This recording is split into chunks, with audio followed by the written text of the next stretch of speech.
Sometimes, the safest life can quietly become the life you regret the most. Milo Carter had a simple life in Silverpine Valley. Every morning, he photographed hot air balloons drifting over the same snowy mountains. He loved photography. He just wasn't sure he was still living. Milo knew every mountain peak by name. He knew exactly when the morning light would hit the valley. And he had taken so many pictures of the same view that even his camera seemed bored. Milo wasn't unhappy. He was simply stuck. There was just one tiny problem. Milo was terrified of heights, which was slightly inconvenient, considering he photographed hot air balloons for a living. Whenever the balloon rose, Milo became very interested in photographing the horizon, because looking down was absolutely not part of the job description. Then one afternoon an email arrived. A northern sky expedition was looking for a photographer. They would travel beyond the familiar mountains, into a place where the sky sometimes turned completely green with light. Milo stared at the screen. For once, his camera wasn't the thing shaking. His hands were. Milo had dreamed of photographing the northern lights since he was a teenager. But dreams have a strange way of becoming quieter when life becomes comfortable. He had told himself, maybe next year. Then next year became another year, and another. Milo closed the laptop. Too dangerous. Too expensive. Too far away. And besides, what if his camera batteries died? He checked his camera bag, then checked it again, then checked it a third time. That evening, Milo returned to his little studio. He looked at the invitation one last time. Then he closed it. Maybe next year, he whispered. It sounded reasonable, but somehow, it didn't feel right. The next morning, Milo showed the email to his friend Clara. She owned the little mountain cafe where Milo spent far too much time drinking coffee. She read the invitation, then looked at Milo, then looked back at the invitation. You're going. Milo nearly choked on his coffee. Milo began listing everything that could go wrong. The weather, the cold, the altitude, the equipment, the balloon, possibly falling out of the balloon. Clara listened quietly. Then she asked, "And what happens if everything goes right?" Milo had no answer. That night, Milo spread his old photographs across the studio floor. Years of photographs, hundreds of them. Beautiful mountains, beautiful balloons, beautiful sunsets. But suddenly, they all looked strangely similar. Then Milo found an old photograph. A group of photographers flying through a dramatic mountain storm. They looked terrified. They looked excited. They looked alive. Milo stared at the picture for a long time. He realized something painful. He had spent years photographing other people's adventures, while avoiding his own. Milo sat at his desk. On one piece of paper, he wrote, "Reasons to go." On another, "Reasons not to go." The second page filled quickly. The first had only 3 things: adventure, the photographs, and one strange little phrase, "No regret." Milo stared at the 2 pages. The reasons not to go were loud, but the reasons to go felt important. And then he wondered, 5 years from now, would he regret taking the risk? Or would he regret never taking it? That night, Milo sat beside his window. The mountains outside were dark and silent. He imagined himself 5 years older, still in the same studio, still photographing the same valley, still saying, "Maybe next year." The thought frightened him more than the expedition ever had. Milo picked up his phone. His thumb hovered over the confirmation button. He took one breath, then another, and pressed accept. For 3 seconds, he felt incredibly brave. Then the panic arrived. Milo stared at the screen. His eyes widened. Oh no! He looked at his backpack, then at the door, then back at the phone.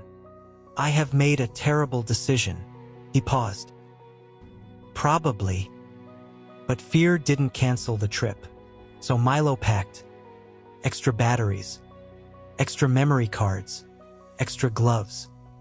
And after thinking about it for 10 minutes, one completely unnecessary extra pair of socks, just in case.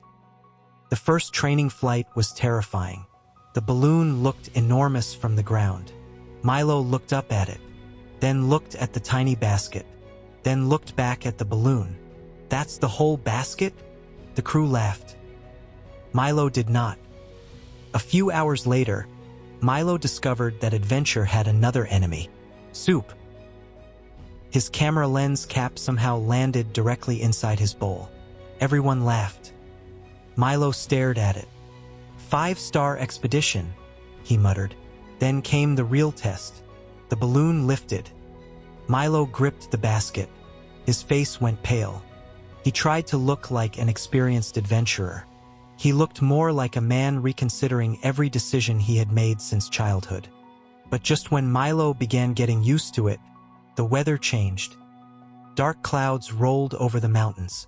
The expedition was grounded. For the first time, Milo felt relieved. And then, disappointed. The crew discovered a problem with the balloon equipment. They would have to wait. Hours passed. Then more hours. Milo watched the clouds. The excitement slowly disappeared, and the old voice returned. "You could just go home." Milo stood beside the mountain road. Behind him was the expedition. Ahead was the familiar road home. Home was safe. Home was easy. Home was predictable. For a moment, he almost turned around. Then the expedition leader found him. "You're scared," he said. Milo nodded. "Good." Milo looked confused. The leader smiled. "Being brave doesn't mean you're not scared. It means you're scared, and you still decide." Milo looked back at the balloon. That evening, the clouds finally began to disappear.